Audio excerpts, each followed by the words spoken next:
Welcome, everybody, to Let's Commiserate. I am your host, Sam, and this is a very special episode because I am joined by my very own brother and sister, Ben and Kayla. Welcome, guys. Thanks for having us on. I'm happy to have you. This was taking me back to the days of we all would make videos when we were kids and force each other to be in our respective videos, and asking you guys to be here for this one felt no different. But I did want to, we are here to talk about Star Wars. I did just want to discuss a little bit of our own family's history with Star Wars, because the more I thought about it, the more I realized that it runs pretty deep. Mm-hmm. I had that same realization recently because, there's this Star Wars collab that's happening in the game that I play, and someone was like, "Who's Mace Windu?" And I went off on this tangent about how he was one of the most powerful Jedis. How do you not know who Mace Windu is?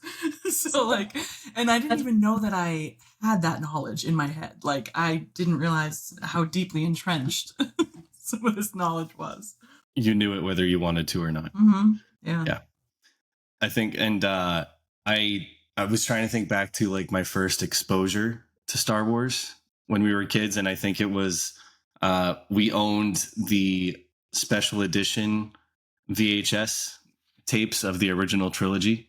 I think that's what it was, right, Ben? Yeah. Ben and I shared a room when we were kids, from the time I was born until I was 16 years old. Ben, what do you remember about our bedroom? You had posters, Star Wars movies. Were the special edition posters? Yeah, we got the special edition posters for 4, 5, and 6. Yeah, because we had the VHSs. That's what we would watch. I think we first watched them like leading up to the release of Phantom Menace, and collecting the Pepsi cans with all the characters on them. There were so many different like marketing things that were happening at the time. I remember the Pepsi cans now. I hadn't thought about that in a long time. But we had the original trilogy posters. Man, Mom probably threw those out too. Probably worth money now. You know what I'd like to find more though is like a photo of your old bedroom. I'm sure we have like old pictures. I probably do. Actually, Mom I think I remember Mom posting a picture on Facebook of like my old wall where I had a bunch of stickers and stuff. Because you always had like that. Mm-hmm. But if you guys remember, we actually saw Phantom Menace in the drive-in. That's how we first saw Phantom Menace. So we didn't see it in the theater first. No. We saw it in the drive-in first. Oh. We saw it in the drive-in. That was pretty cool, though. I think, weren't we in Canada or we something? We were in PEI. Yeah, I think so. PEI. I was like, no, I think I was like 6 years old when that came out, because it was 99. Mm-hmm. But I remember I told this story. Well, we wouldn't have been in PEI then. Yeah, I told this story a long time ago on the podcast, but we, Ben would get the novelizations of each of the prequel movies as they came out and read them before we went to see it. And I remember he got the Phantom Menace book, and on the cover was a photo of the duel between Qui-Gon, Darth Maul, and Obi-Wan. Ben comes up to me before we're going to see the movie, points to Qui-Gon Jinn, and he says, "Hey, Sam, guess what? That guy dies." Wow.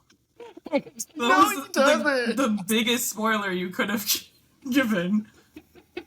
That's true. Wow. There was like no bigger spoiler you could have given for that movie, because I couldn't have said, "Hey, guess what? This little kid becomes Darth Vader." Like, everybody knew that. So, I literally gave away the biggest spoiler I could possibly have given. Really nice. Something in your mind really was like, I want to ruin this movie for Sam. Yeah. But it really didn't ruin it, but... No. But I remember watching it, like, when we went to the drive-in and thinking, like, maybe he doesn't. Maybe Ben was lying. And then he dies badly at the end. In a horrific fashion. Yeah. Literally terrible. Yeah. But, and too, growing up, I mean, I got, like, all of the action figures, like the Mattel Hasbro action figures for like the prequel movies, or at least episode 2. I know I went like pretty heavy into getting all of those, kept them all in like, you know, a toy chest that I do think those are still somewhere in the house. Like my other those. And what? I might go looking for those. I mean, they're probably in terrible condition, because I also use like our video camera and would like make my own stop motion movies with my action figures. Those toys. I actually played with them. I do remember that. Mm-hmm. I remember like a kid in a this family we knew. Kid would come over and he would want to play with all the action figures, and I was like, no, sharing is not caring. You're like, no, absolutely not. And he cried, and then I got in trouble because I wouldn't let him.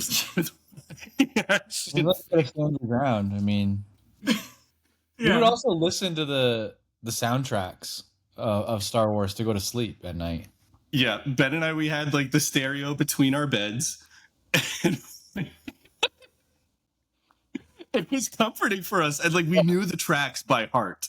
Like we were like, no, start with the Zam Wessel chase through Coruscant, or Across the Stars, and they're like, oh yeah.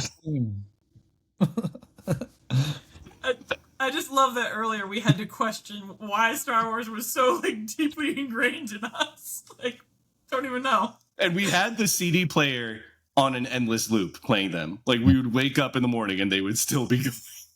Yeah. Hilarious. And I remember like we were so excited when Revenge of the Sith was coming out. We did the same thing with that soundtrack too. Great soundtrack. We're gonna wake up in the morning to the Battle of Geonosis soundtrack. It's like 3 a.m.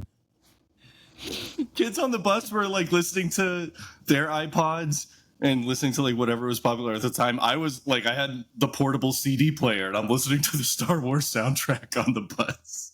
Yeah.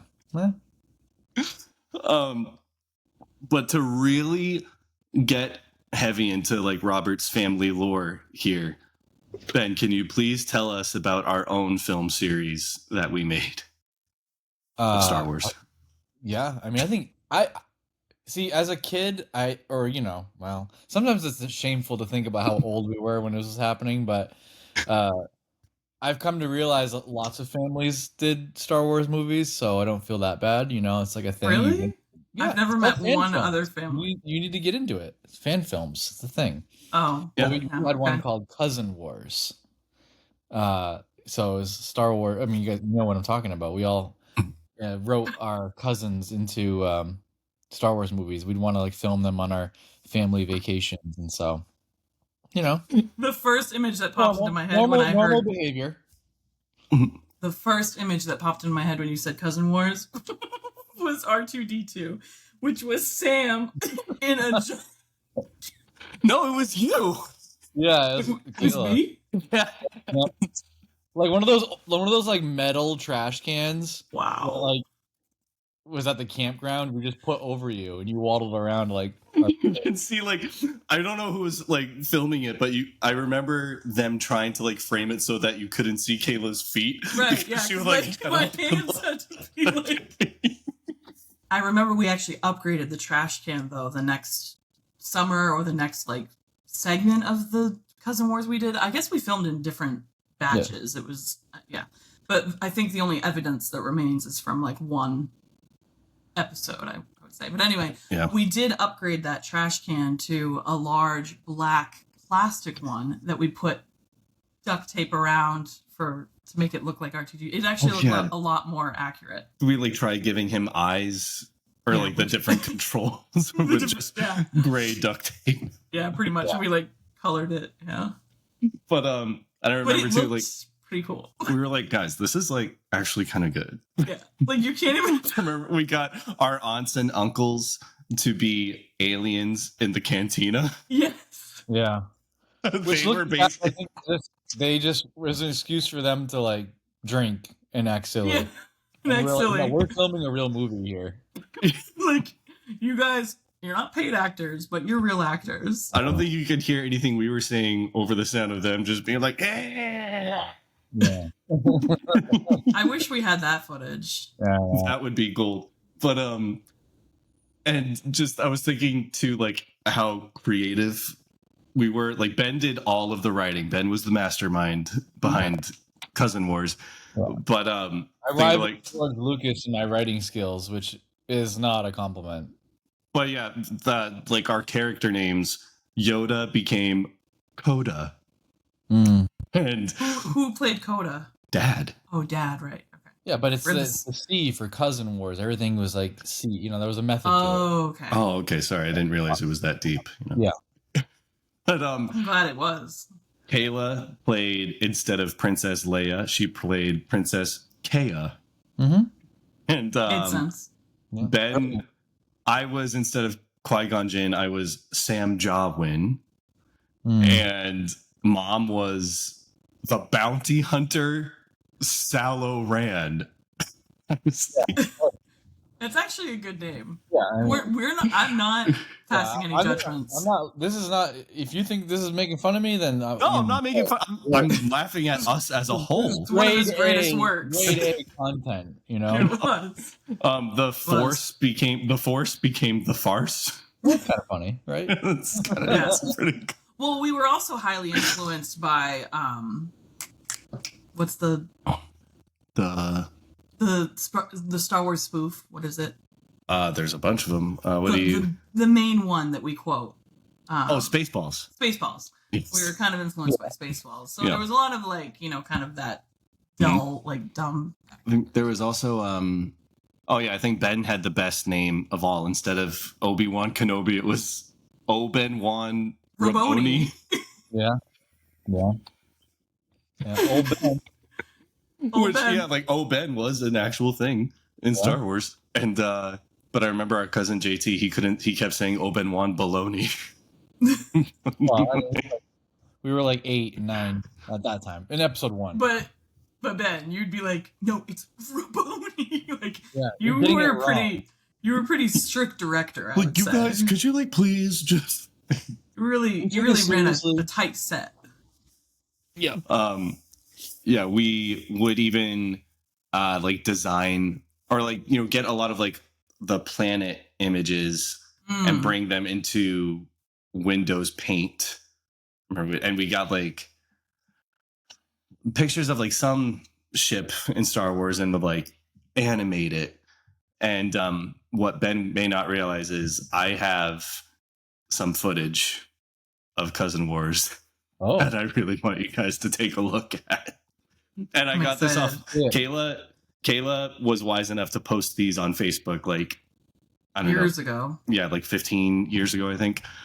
And is that I don't even know where I got them from. I think you posted it like directly from our old computer, like back when most people would still use Facebook from a computer. When we knew like that computer was probably dying, and I just needed to archive what we could, like salvage what you could. There was no cloud storage back then. You had to post it. I didn't obviously have like a spare USB like thumb drive or anything. Like times were tough. Yeah. Okay. Let me share this. I gotta go to the window. This is great. A short time ago in a galaxy not too far away. Once again, great writing. Yeah. It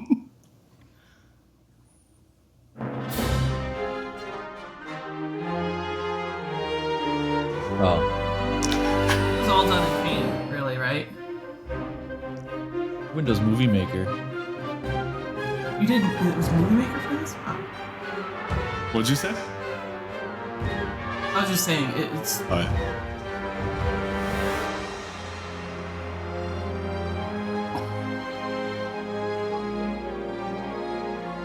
The Galactic Government, like the alternative names here. I love it.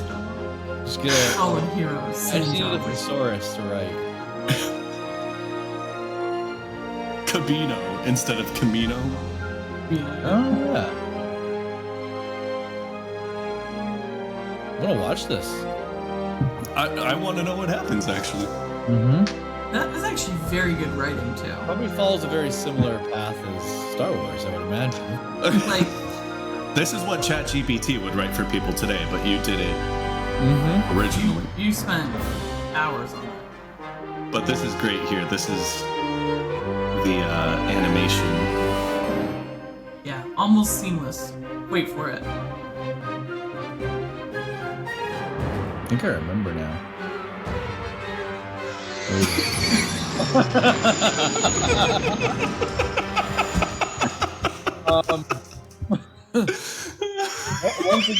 I don't know why anyone's laughing. That looks pretty good to me.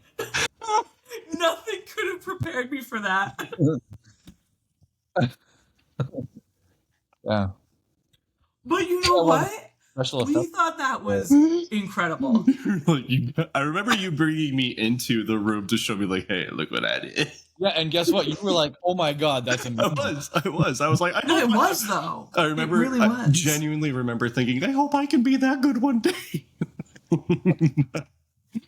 But there's more. Oh, really? I've got 2 more. My word. So I'll just start playing it rather than give any context. Yeah, maybe we'll finish this story one day, so we don't want to like ruin it for people. Don't twiddle your fingers. You can hear Ben directing me while I'm trying to record it. No, Sam. Wait till you hear me walking.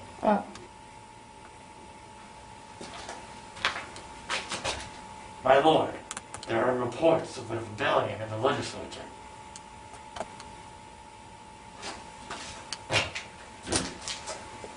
My lord, there are reports of a rebellion in the legislature. Why we kept restarting? My lord, there are reports of an uprising in the legislature. The regional governors have allied against you. Well, I'm supposed to be an alien. Yeah.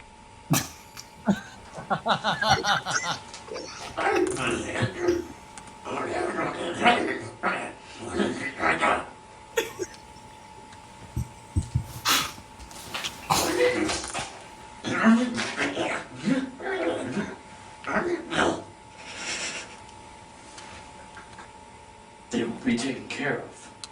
I must leave, though. There are other things that need my attention.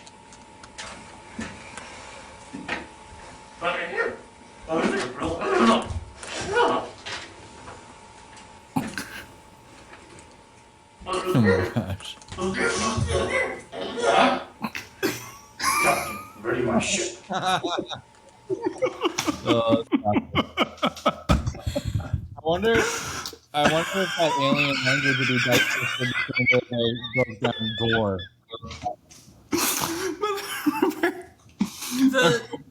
The alien voice was actually so good. I've been saving the best clip for last. The best that you still have more? Oh my gosh. I have one what I wanted to say though about the alien voice is what you guys don't realize is more research went into that language, alien language, than like the gore language from Andor. So if you want, but I thought it sounded really accurate to what you'd expect. Yeah. Fans online have learned to speak it. Yeah, we never made subtitles for it, Ernie. Yep. Saving the best clip for last. And I know, like, when I put this on YouTube, I'm gonna have to like replace it with different music to avoid a copyright claim. But I do want to say the music in this clip hits really hard. And I think Ben did all the editing. Of course. This thing. This is the best thing I've ever seen. Oh wait, there's a trash can. Why are you so sick? By my age you reach, be as sick you will be too. Yes, Dakota, really, what is it? The farce. I need it to live. Then we have to leave. Uh-oh, it is too late for me. Then why haven't I become sick? You're powerful in yonder lot, yet leave still we must. But where? Where do we go? I had nowhere to go. Nowhere to go, you do? Ha! No. No. Confront your cousin, you must. Oh no. I knew you would say that. But what about Lord Mike? I can't do it without you, Coda. Strong you are in the farce, but beware. Do not underestimate the powers of Lord Mike. or suffer Jet Yonda's fate before. I can't do it alone. Please, jump tide. Music is very powerful. I will always be born. Oh, treehouse shot.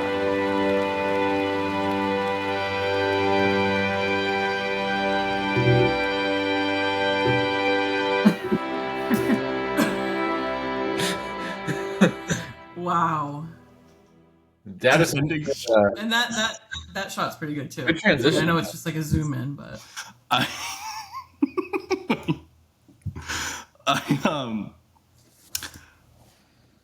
just the trash can. I didn't notice the trash can until today when I was looking at it. Yeah. It's supposed to be.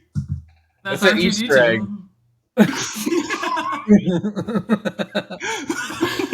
Everything. I have this I didn't have we didn't get Jedi costumes or anything, so I had a tan sweater that I put a belt over to make it look like a Jedi. It kind of did. It was like an off-duty Jedi outfit. Then Kayla sitting there looking like she would rather be literally anywhere else. Yeah. Do you know what Dad is laying on? Yeah, what is that? I think it was milk crates, milk right? crates, yeah, milk crates.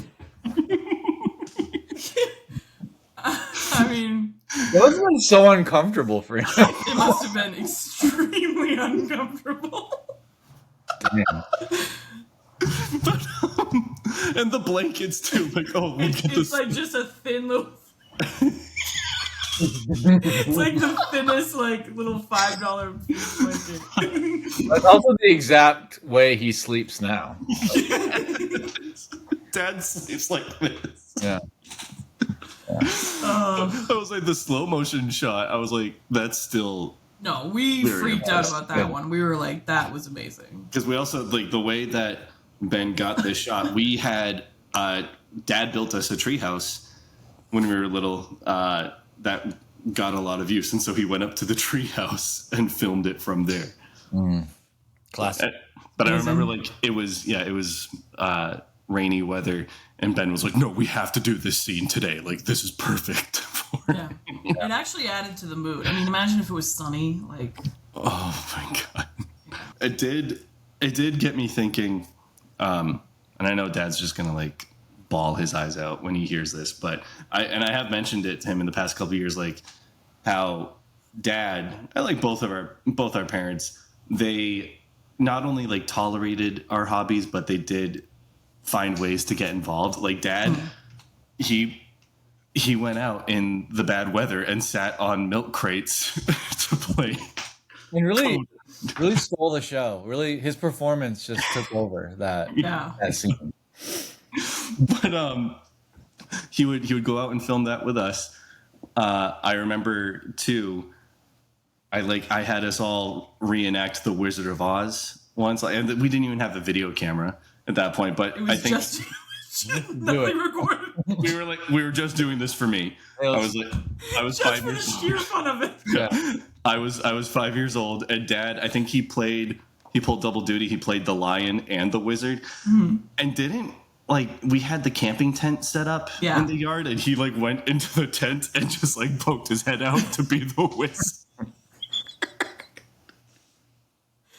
But it felt so cool. I was and it's only now that I look back with appreciation on it, because I was Dad, he tried to get involved and enjoy the things we did as well. Even Mom would film something with us if it meant she didn't have to leave the living room.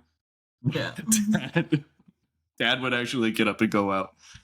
So I appreciated that. Yeah. I don't know how much the audience is going to appreciate all these little funny things, but maybe a little bit. Who knows? Maybe. The thing is, people do not have their home movies preserved anymore. If Kayla hadn't been so active on Facebook, can the day upload? And even that, I think we filmed that. I think that was 05. Yeah. I think I was 12. I remember going to get the videos off Facebook, and she had only posted it in 2009, and she's oh my god, this is such a long time ago, it's so funny. And it was only 4 years. Yeah. But like I said, everyone was doing home videos, Yeah. Oh yeah, no, I think like if all of ours were preserved, they would have a gold mine of footage, because I think like we filmed so many other Star Wars stuff. But it got me thinking with Dad too. This is completely unrelated to Star Wars. How he would try to keep up with, whatever trends or like whatever movies were popular. And our dad, he is food service director for a school district. And when Napoleon Dynamite came out, like it was all we could talk about or quote. And so part of his job was creating the menus that would be served at those schools. Do you remember when he did Napoleon Dynamite Day for his schools?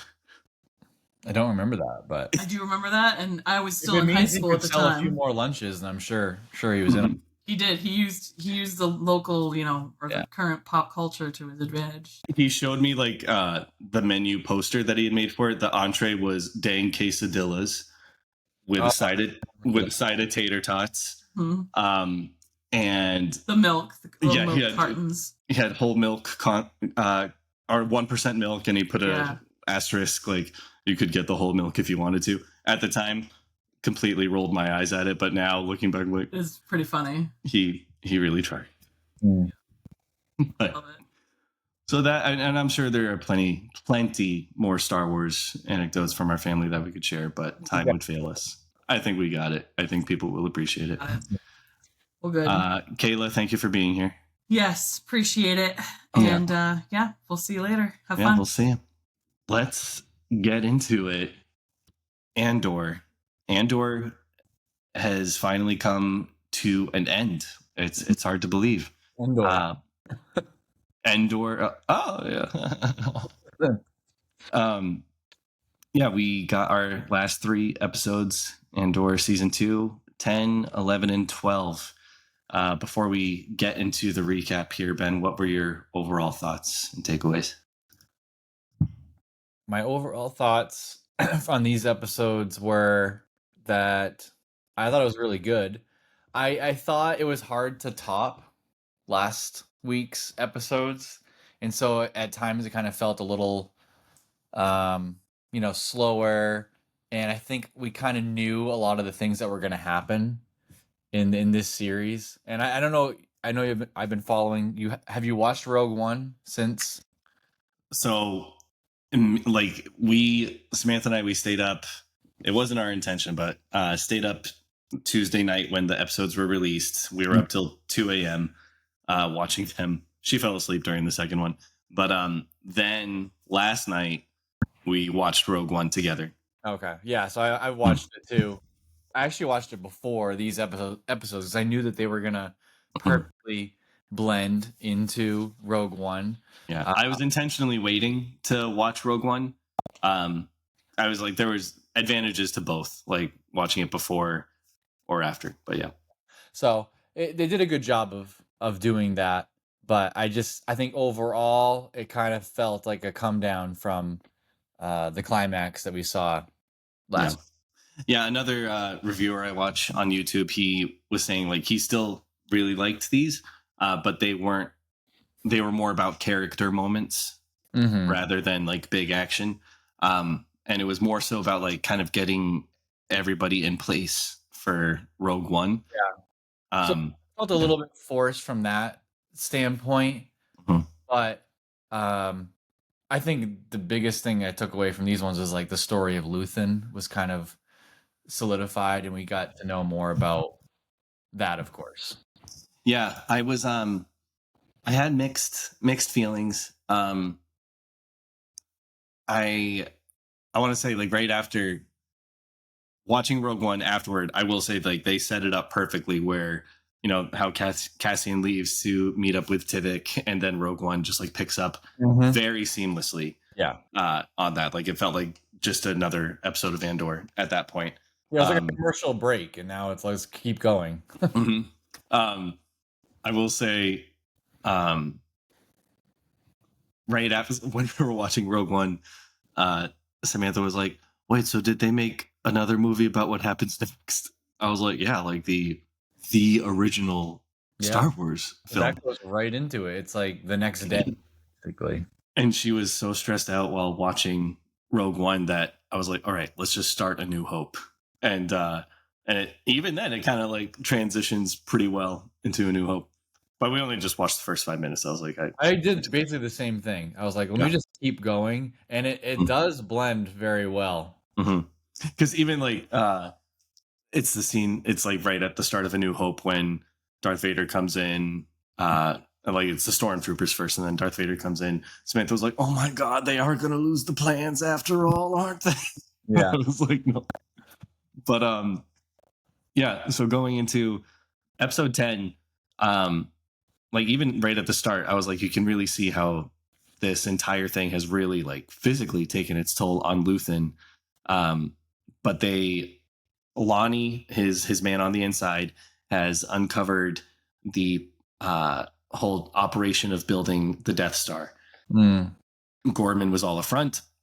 Now it's time to flee. They didn't show it, but I'm pretty sure Luthen was the one who killed Lonnie off. Oh yeah, like after getting that information. Yeah. But we get the seeds planted, like first mention of Galen Erso, and then once Dedra showed up to Luthen's shop, I was terrified. I was like, this is actually really tense. When she pulled out the Imperial Starpath unit, which was like what set her down this path to begin with, Luthen like lived up to what he knew he was probably going to die with this cause, so he just straight up stabs himself. Yeah, like he carried it out, and I was thinking about Luthen because obviously there's a lot of feelings about him, even amongst the rebellion. But obviously, I think the point they were trying to, or at least that I took from it, is the rebellion wasn't gonna fully happen. They needed someone like Luthen who was willing to go all the way. Like he killed Lonnie, Young, is that his last name? And this poor guy, he's like, can you get me off the planet, and can you help my family? And it just shows it was too late at that point. The Empire was tailing him, and I felt like he did the guy a favor by killing him, because that might have protected his family. Yeah, kind of. Yeah, but it was like the thing I took from it was like the rebellion needed someone like Luthen who was willing to do the dirty work. And I will say, no kidding, it was only during just this episode that I actually started to wonder about Luthen's past, and then they went into the flashback. For me, my only slight critique was it felt like a little late in the game to have a big long flashback episode. I'm like, we've only got 3 episodes left. Yeah. I didn't really. I was trying to understand, was Luthen part of the Empire, or was that just some? Okay, yeah, he was part. Yeah, I was reading about it to confirm, but he was part of an Imperial army that was bombing Kayla's planet. Yeah, and yeah, it was. He was. Just what am I doing here? And then seeing her, like, he felt guilty. And I was watching the behind the scenes video about this. The actress who plays Kayla, I don't know her name, but she was saying, like, it's not that like they really do have a father-daughter relationship, because she does on one hand hate him for what he and the Empire did to her family, but she also does love him in that sense. So it was like exploring that more. But yeah, we see Kayla and Luthen, they've been bombing people since she was like in the 6th grade. Yeah. Yeah. Was that Naboo that they had? They it looked like Naboo, the planet they were on. It was Naboo, apparently. Yeah. I was like, yeah, this looks familiar. Yeah. And in the meantime, Dedra is actually placed under arrest because she overstepped her bounds. Much like Cyril, like the obsession is what drove her to just get the opposite of what she was going for. Yeah, I felt bad. I started to feel bad for her because in her mind, she feels like she's the perfect Imperial officer. Like she really actually does a good job. Like she solves the whole thing, but her ambition obviously gets to her. She wants all the credit, things like that, which is what everybody above her wants too, and that leads to their downfall. Yeah, I was reading some comments people had made about that too. Like everybody in the Empire, they're all about just wanting to get credit so that they will be spared, because like they still fear the Empire working for them, and so they are really driven by ambition in that way.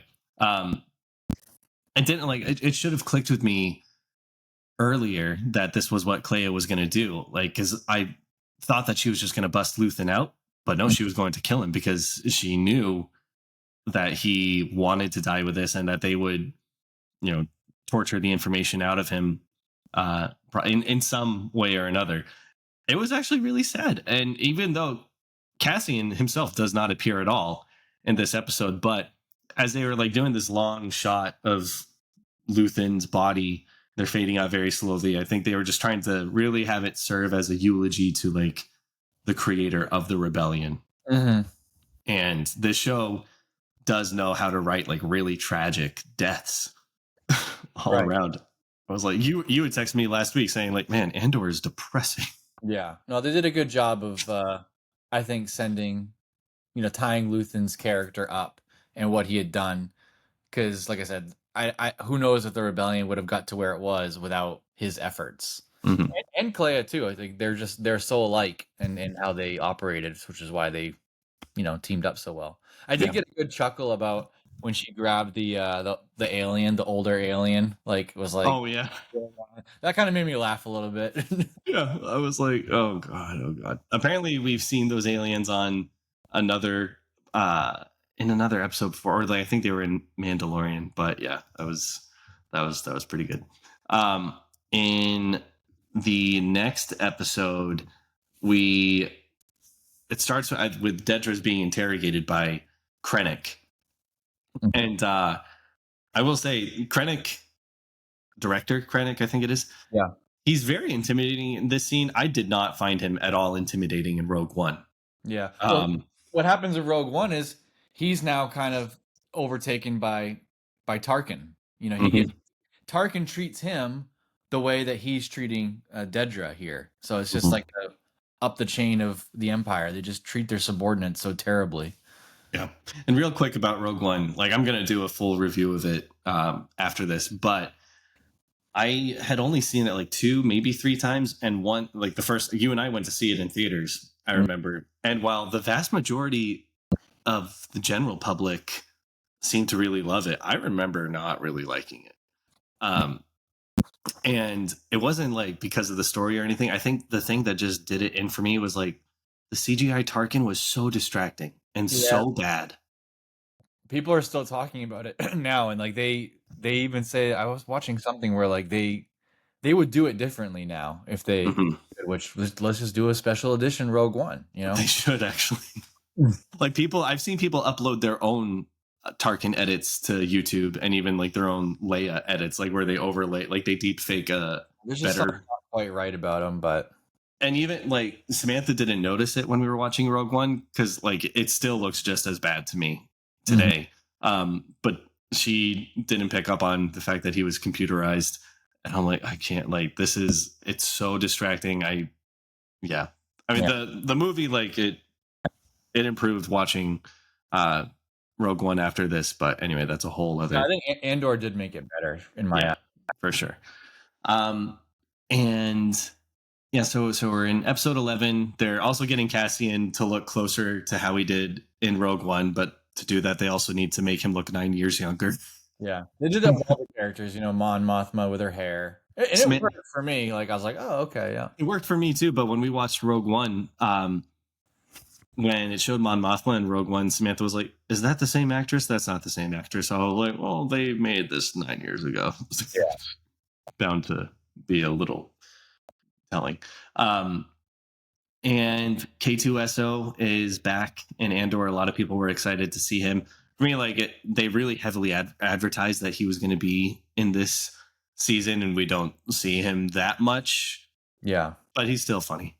Yeah, he sometimes it felt like forced his lines a little bit, but I did laugh when he said, waking up humans is always confusing. Yeah. We get, this is a random side note, but we saw like, this beautiful shot of Yavin from space. And I noticed in Rogue One and in this movie, like they do like these close-up shots of the planets that for me work really well because it shows like just how vast these worlds are. But they're like really trying to get it closer and closer to the look of A New Hope. And Dedra is just only being used for information at this point. Krennic straight up tells her, like, well, we'll manage to carry on without you. And they do. Yeah. It was I'm kind of going all over the place here. They did need her info though with the radio stuff. Like I said, she was useful from that standpoint. One thing too that stood out to me in this episode was, and it's something that the time changes, I think they're leaving these holes for us to fill in. But I think his name is Willman. You know, he is super loyal to Luthen, and but we see Cassian is the same way. Like when he finds out Luthen's in trouble, he wants to go back and rescue him, and it's like that's obviously a total change from what we saw earlier, where he's like he just wants to get away from him. So that the time gap that year in between these episodes or this arc, obviously he changed his feelings on Luthen, and it's kind of telling everyone how valuable he is by the end of this arc. Yeah, and it's kind of infuriating to see because Kayla is giving it her all. I thought her performance was really great in this whole batch of episodes, but when she tells Cassian everything, she's like, no, this is what Luthen died for. We need to inform the rebellion. She reluctantly goes to Yavin with him. And then when they get to Yavin and Cassian brings that information, God, they are all such jerks about it. Yeah. I was, the thing about I noticed is that, this information that this, that Lumen had, is that his name Lumen? Willman. No. Young. The guy, the officer who died at the beginning. I call him. My goodness, what was his name? Lonnie. Lonnie, yeah. My goodness. Anyways, the information that he gave to Luthen, about Galen Erso, it's on Jeddah, all the things that is passed along, they don't trust it, obviously. But the interesting thing is they knew all that information once in Rogue One when the Imperial pilot tells them the same thing. And then it's like, oh, now they believe it. They're just so skeptical of each other. And that was such a problem for Rebellion, at least early on. And I think that's what they're trying to show us is they trust each other. And it took all this, cross-examination of the evidence to confirm it before they could take action. So there's a lot of distrust that had happened. And it cost them time. But we know it wasn't all wasted. Because in the end, they did destroy the bad guys, but that was a problem. It seemed like for them. Yeah, and I guess a lot of it too. And Mon Mothma even kind of makes mention to it. She says to Bail, like, "Oh, this isn't like the Senate, is it?" Like, whereas in the Senate, like they're realizing like you can't do this as you would run the Senate. Like, not everything can be like having all these formalities and this and this. Like, you got to go with your gut. And I was just. Especially, I think it did help having the backstory on Luthen and seeing, the emotional anchor of it all. And then when you see, and they just kind of hate Luthen for no reason, right? At this point, and I get it, like they kind of equate him with Saw Gerrera, being an extremist. But at the same time, Luthen has always come through. Like all of his information has always been correct. So why are we stalling? It was so annoying. But I loved Cassian pointing out to all of them, like, hey, actually, did any of you ever actually meet him? Like, what are you basing this off of? Like, Mon Mothma is the only one who actually met him. Even Bail Organa is kind of being a jerk about it. Yeah. And I wonder if, like, going forward, because I know Ahsoka is the next season live action stuff, and we see the difficulties that the New Republic was having in that series, and in the timeline, it's not that long after Andor. It's only like 5-6 years, I think. Well, then they add another couple years because of after. It might be like 10. Yeah, but they obviously still have this problem amongst that group of people with trusting each other, and we'll see. Yeah. We did get a lot of nice character moments here. This moment when Cass tells Willman that Luthen is gone, like you can tell Luthen meant a lot to Willman. Yeah. I did like the toast between Vel and Cassian. where they're remembering all the people they fought with, Aldani and Ferrix. It was a lot of nice callbacks. But also, we start hearing Nemik's manifesto playing. Yeah, I was confused because I was like, "How did they get the manifesto?" Yeah, apparently they did. They knew of it. Maybe because was it broadcast? And when it was the on Ferrix, maybe at the end of season, it might have been. Yeah, I don't know, but it sounds like Partagas is playing it. He's listening to it. He is. Yeah, it makes you wonder. Like, does he start to believe it? Is he starting to think like? I think it was also him realizing like, oh my God, there's like nothing we can do to stop this. Like the rebellion is happening. Yeah. I am in deep trouble. And he would rather put a blaster to his head than face Palpatine. I thought we were going to get Vader in that part. That is like my one major complaint. I had a minor complaint earlier. My one major complaint is if there is an excuse to have some cameos here, not even cameos, but like legitimately necessary appearances here, I thought we would, Vader is very active in the Rebels series, which is happening at the exact same time as this series. Vader becomes a major player in Rogue One. I thought we might get a Palpatine cameo, especially when Mon Mothma was making her big speech denouncing him. Yeah. There was a couple things I was hoping for, but I think they kind of gave us the answers in a way, because like when the raid is happening where they're trying to extract Kayla from the safe house, it's very like covert, the Empire's actions. Like they don't want to raise a lot of alarms, I think, in everybody that there's something going on. So they're not like totally out in the open yet of how sinister they're going to be in the crackdown.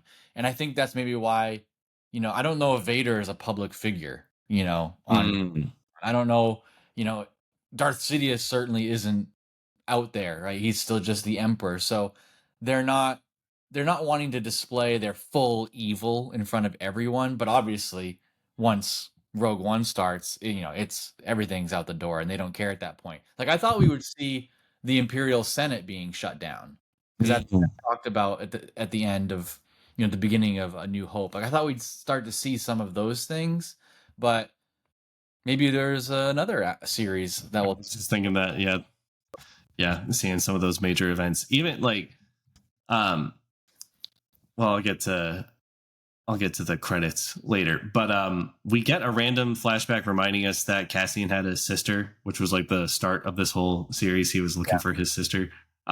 We never find out what happened. I was reading an interview with Tony Gilroy where he just intentionally wanted that to be a loose end. Just drop it's he's here now, so who cares? Yeah. I think we get the first instance of "May the Force be with you" in this series. Bail Organa says it to Cassian, because they did it was very intentional not to have anything Force or Jedi related in this series, like no lightsabers, no Force. But now it's like we're starting to get closer to A New Hope. Yep. We get it. Just kind of like there's not really a big climactic scene in all of this, other than they Tivik their contact on Kerfine. I don't know the name. The ring of Kerfine, yeah. That's Rogue One. He's got special intel, and so it's sending Cassian on that mission, and that is exactly where we pick up in Rogue One. And we get this nice little montage of how all of the good guys have ended up together. I was glad to be proven wrong. I thought everybody would be killed off by the end of this show who wasn't in Rogue One. But they've left some loose ends tied up. Vel and Kayla, they're still on Yavin. Who knows? We might pick up with them. No, I could see them appearing in, Ahsoka. They just survived all the events of the original trilogy. Yeah. But the thing that made me just go, dang, was seeing Dedra in prison on. Oh, yeah, that was good. We're pretty sure it's Narkina 5. Yeah. And she's not getting out. No, she's not. No. Because we were saying, even if it's the same prison, they've probably upped their security even more since the big escape. Yeah.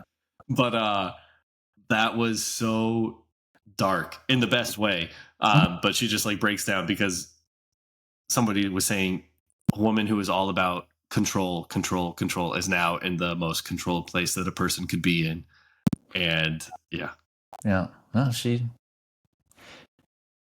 got what she asked for. You know, she wanted, she loved it's all she's ever known, and that's what how they treat her. Just goes to show you. Yeah, and so we don't get a. I was surprised we didn't get a post-credit scene with this one, because at the end of season 1 we got a post-credit scene. I guess the scene with Bix is the closest we get to an end credit scene. That's like if you weren't depressed already, like, oh my god, you even more depressed. Yeah, so Bix is revealed to be a happy ending. Yeah, she's hiding. That's the planet she's hiding out on. She has a baby, and on one hand, it is so sad because that baby will never know his father. But I think it was an interview with Diego Luna who was saying, but it's also meant to be a beacon of hope that like his dad is about to make the galaxy a better place for his child to grow up in. So it's kind of like that. Well, kind of like at the end of Revenge of the Sith, where we see baby Luke and baby Leia. Yeah. I just think, everyone watching it is just thinking, oh, great, he's never going to meet his dad. Yeah. That's naturally. But I will say the end credits music was so beautiful. We probably would have fallen asleep to this when we were kids. Did you watch all of the end credits? I did, just thinking there might be something there. But what they fast forwarded it. I didn't really watch it. For a scene. I fast forwarded it for a scene. Saw that there wasn't going to be one. I was upset. But I was like, whoa, this sounds weird. So I rewound the end credits. They transitioned from the Andor music to the classic Star Wars end credits music that we hear in A New Hope. And it was all about like setting up, like, all right, guys, but don't forget. It was like an intentional reminder I was reading that said, like, it's a reminder that, you know, though we've just witnessed this very hopeless series, Luke Skywalker is going to destroy the Death Star. Yeah. And I watched like Andor, they release like all these behind the scenes YouTube videos for each arc that they do. So I was watching the one for this one. There wasn't, anything major of note for me, but apparently one thing they intentionally did throughout this season was they intentionally made the music more orchestral with each progressing episode, so that by the time you get to Rogue One and the music is like more epic, you're now like in that mindset. So I thought that was clever. Yeah, they did a good job with that.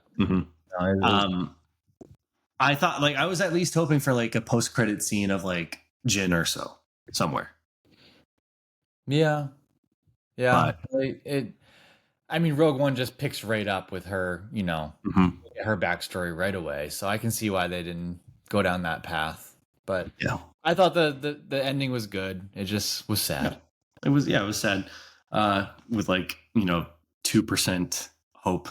Yeah. But it was funny when we started watching Rogue One, and it's like we've just watched this entire series about Cassian, and then Samantha's like, all right, who's this chick?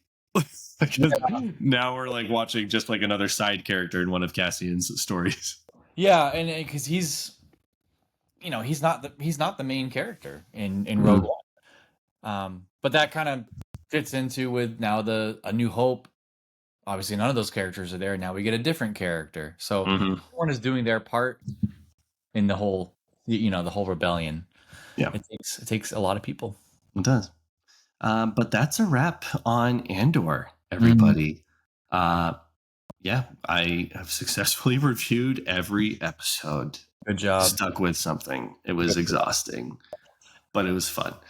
I am hoping that, the time jumps. I know a lot of fans have had issues with, all the time that is left in between these episodes. I'm hoping that we get another series, a pre Battle of Yavin series, something in this whole time period post Revenge of the Sith, because I know we have Clone Wars, I know we have Rebels, but there's a huge amount of general casual Star Wars fans. They didn't watch Clone Wars, they don't watch Rebels, and there's so many good stories that I think could be told in live action. I hope someday they do more with that time period. The Reign of the Empire era, BBY. There is a lot of potential, because apparently Andor was meant to be a 5-season series, chronicling each year leading up to Rogue One, but they had to shorten it, and so that's why they did the time jumps.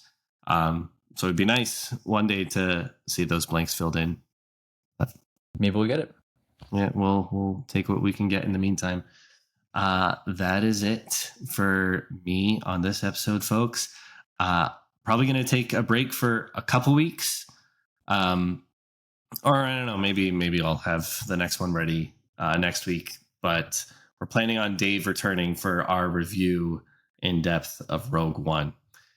And that's probably going to be a long one, folks. I'm probably going to have a lot of notes for that one. So look forward to it. Rewatch Rogue One if you haven't in the meantime. I know a lot of people already have, because you naturally want to see it after this, but make sure you do so that we can just hang out and talk about it together. Ben, thank you for being here. Yes, no problem.